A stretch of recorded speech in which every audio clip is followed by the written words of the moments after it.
Olá, esse vídeo é direcionado aos alunos do segundo ano de Direito Matutino da UEMS, Unidade de Paranaíba.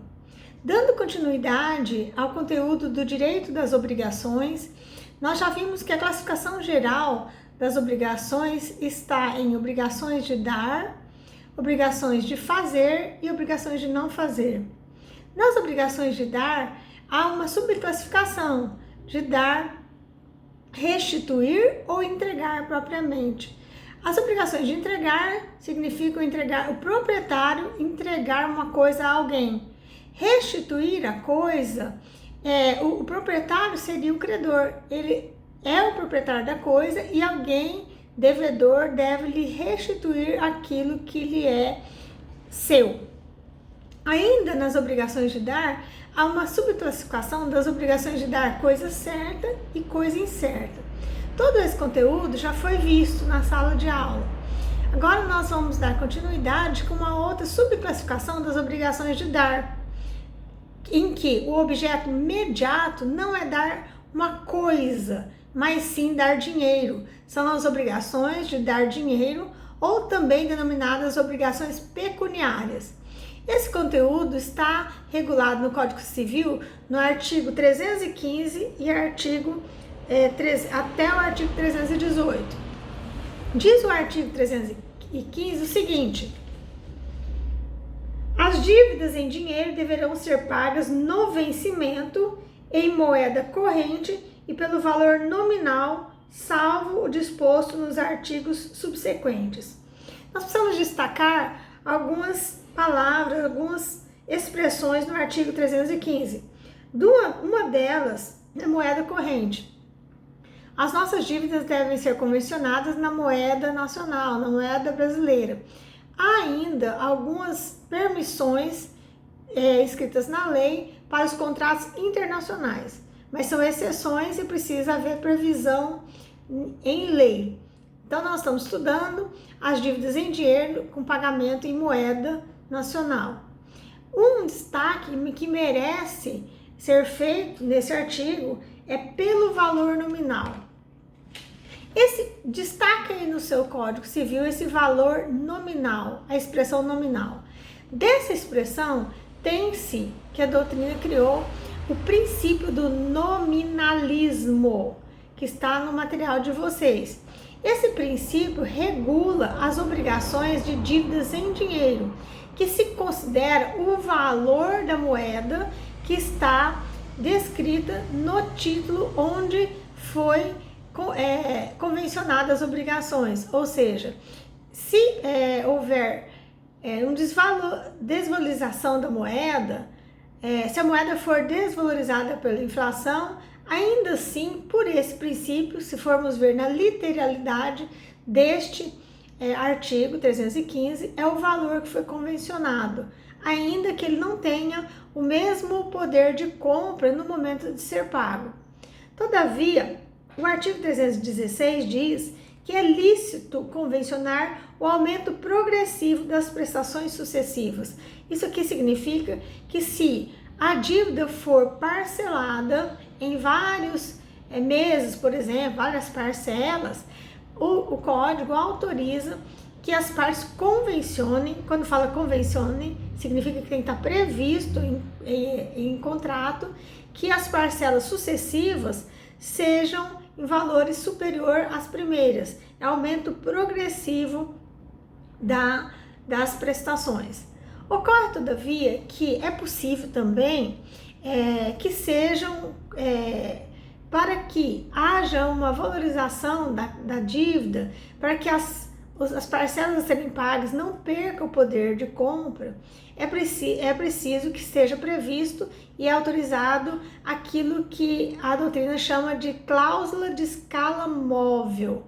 Isso significa que para combater os efeitos da desvalorização da moeda, adotando-se essa cláusula de escala móvel, o valor da prestação pode variar segundo índices de custo de vida. São índices que são criados em lei, como, por exemplo, IPC, TR, IGPM. Então, a atualização monetária é permitido em lei. Então, essa escala móvel ou critério de atualização da moeda decorre de uma prévia estipulação contratual ou previsão legal. Então, significa que a lei pode criar uma previsão de que, para a desatualização da moeda, as dívidas sejam aplicadas, essas dívidas, os índices de atualização monetária, ok? Mas ela não deve se confundir com aquilo que se chama teoria da imprevisão. Vamos ler, por favor, o artigo 317 do Código Civil. Quando por motivos imprevisíveis sobrevier desproporção manifesta entre o valor da prestação devida e do momento da sua execução, poderá o juiz corrigi-lo a pedido da parte, de modo que assegure quanto possível o valor real da prestação.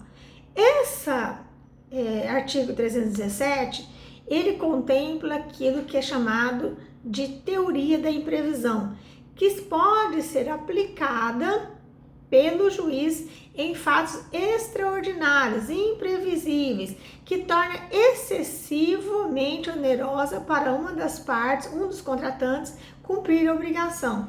Por exemplo, o caso do coronavírus que nós estamos vivendo, o caso de greve de correios, greve dos bancários, quando há greve de caminhoneiros, ou há um fato na natureza, por exemplo, um financiamento para a agrícola, e que há um momento de chuva muito forte que não havia previsão dessa situação. Então, quando há essas situações imprevisíveis, extraordinárias, e que se torna muito oneroso para uma das partes cumprir a obrigação das dívidas em dinheiro, é possível que se leve ao Poder Judiciário, e o juiz tem competência, mediante o devido processo legal, oportunizando as partes, o contraditório, a ampla defesa, e o autor precisa pedir, ele provar que o fato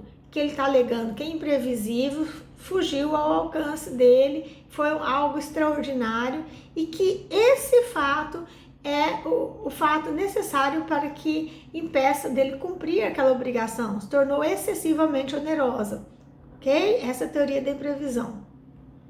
O artigo 318 diz que são nulas as convenções de pagamento em ouro ou em moeda estrangeira, bem como para compensar a diferença entre o valor desta e o valor da moeda nacional, excetuados os casos previstos na legislação especial. Aquilo que eu falei anteriormente para vocês. Não se pode fazer um contrato, por exemplo, de aluguel ou de financiamento em ouro ou em moeda estrangeira.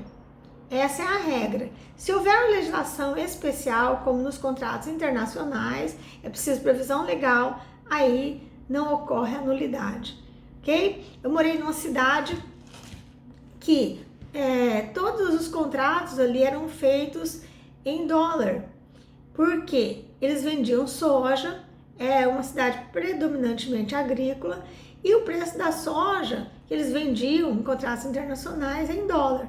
Todavia, quando a gente ia celebrar o contrato, formalizar, colocar no papel, era necessário que se colocasse em moeda nacional. Mas era tão comum eles falarem o valor do aluguel em dólar, ok? Mas são nulos. Se esses contratos forem formalizados, não tiverem previstos em lei, se torna nulo.